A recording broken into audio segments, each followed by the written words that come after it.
centre de conservation des collections, qui est donc un espace d'environ 1000 mètres carrés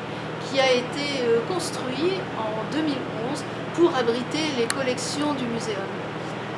Alors les collections sont en partie visibles par le public depuis la réouverture du musée en 2019, mais ce sont une sélection de 3700 spécimens environ, alors que l'ensemble de nos collections, c'est plus d'1 million de spécimens. Donc ici, nous avons les spécimens qui ne sont pas présentés en permanence, mais qui peuvent alimenter des expositions temporaires, faire l'objet de prêts et de consultations et d'études pour des étudiants, des chercheurs et toute personne qui est intéressée par un sujet particulier. Donc nous y trouvons une partie des collections anciennes, historiques du musée, qui étaient autrefois présentées presque en totalité dans le muséum, et puis aussi les très nombreuses acquisitions sous forme d'achat ou de dons de collection qui ont été réalisées depuis le début des années 2000. Nous nous trouvons ici devant la collection Arnouilles, qui est une collection d'oiseaux. Il y a environ 700 nouveaux spécimens qui sont entrés dans les fonds publics donc en 2013. Ce sont des collections que l'on va conserver dans les meilleures conditions grâce à l'équipement de ce bâtiment, donc avec un climat qu'on essaye de maintenir stabilisé au maximum, donc avec une température d'environ 18 degrés, une hygrométrie entre 50 et 55% d'humidité.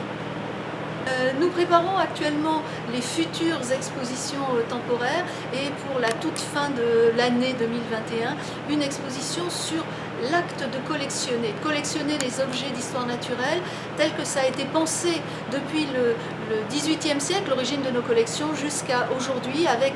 les préoccupations des collectionneurs privés qui nous donnent certaines collections et puis l'usage contemporain que l'on en fait aujourd'hui, un usage pour la médiation et l'alerte du public sur l'évolution de la biodiversité et de l'environnement. Le régisseur des collections s'occupe de déplacer les spécimens au sein du muséum et de ses réserves et de gérer les prêts auprès de différentes institutions. J'ai également en charge l'inventaire des collections, donc comme vous pouvez le voir derrière moi, chaque spécimen est référencé par un numéro d'inventaire et puis tout ce qui le caractérise, son nom commun, son nom scientifique et toutes les petites annotations qu'on peut trouver sur les squelettes, le sexe, son lieu de provenance, la date de collecte par exemple. Actuellement on est sur un gros chantier de déménagement avec déplacement des spécimens, conditionnement, nettoyage, puis réinstallation au sein ici des réserves. On trouvera ici tous les spécimens les plus remarquables qu'on vous prépare de manière soigneuse afin de vous les montrer dans les prochaines expositions